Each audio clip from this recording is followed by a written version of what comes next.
cái điệt cái con đĩ mẹ mày, cái thằng mà hót đôi xăm trâu rồi cái thằng đụ má Dương Minh Tiền, rồi cái thằng Nguyễn Tiến, rồi cái thằng Tùng Dương Tùng gì đó, rồi cái thằng mà bóng xà bang BD đụ mẹ cái gì hót ghê vậy đó, Linh Đú gì. Bữa giờ đụ má gặp tụi mày thấy ngứa giái lắm rồi nha. Toàn là nhẩm lồn không à. Làm điên vậy anh chi vậy hả? Để nổi tiếng hả? Nổi tiếng gì cái tào lao hả? Đây hại não nó gì. Nói mình. Nói chuyện với mấy cái thằng mà bị bệnh Facebook nè.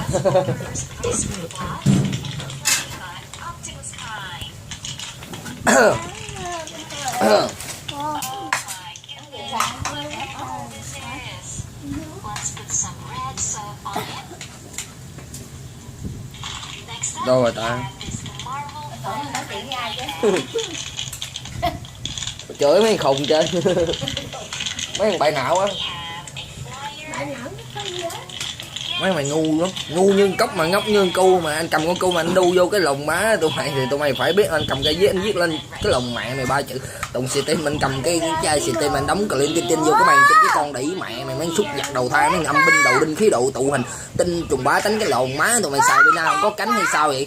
Anh nói thì phải nghe, mà anh địch thì phải hửi, anh chửi thì phải câm, anh cầm cây tâm anh đâm anh sẽ anh chĩa lên đầu cha con bố mẹ tụi mày thì tụi mày phải im không? Ngu quá vậy, ngu si mà tứ chi phát triển cái đầu tao mà ốc chó mỏ heo răng dài mặt mày như con xúc vật, tối ngày cứ lên Facebook bú cặp. Còn mấy con đĩ chó gì Lâm Hằng lên đầu má khoe lồn khoe vú lên chi vậy? Nhìn thấy gớm, đang bệnh bay sơ gan gì đâu không à. Hiểu không? Nói ít hiểu nhiều, nói hiểu đéo hiểu được bao nhiêu thì chết mẹ đi, hiểu không? Còn con đĩ Hồ Xuân Hương làm điên làm khùng gì đâu má, ngàn like chia sẻ gì đốt SH. Tụi mày rảnh quá. Đốt SH có được nổi tiếng không hả? Nổi tiếng là làm được cái gì? Đủ mẹ có tiền tự nhiên làm điên. Cái gì nổ gì mua cái gì Audi, mua cái gì đủ má dắt ngàn SH mà đời độc sậu lồn không? Thấy nói chèn đúng sậu lồn không?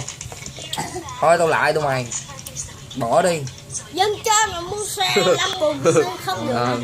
Cái đầu điên. Chửi nó. Chửi mấy bậy não. Mày bị điên à? Trời hết trơn. Mày chửi hay hết. Nói cho vui vậy thôi chứ tụi mày bớt vậy đi hiểu không? Anh lâu lâu anh mới nói lần chứ không rảnh đâu nói hoài. Bớt mua xe đi mày. Bớt bớt tàu lao đi. Bớt cam hộ đi. Cam hả mà bấm tắt à? Sao nó không nhắn lại?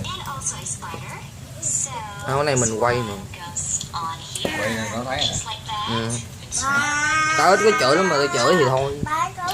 Thứ mà đâm chai chém chú bóp vô chị dâu chị lồn em nhỏ bắn bỏ em trai nha xì sẽ họ dọ thằng con nít bú đít con heo đeo bao su đu vô cái lồng con đĩ mẹ tụi mày mới đẻ ra cái loại xúc vật như tụi mày.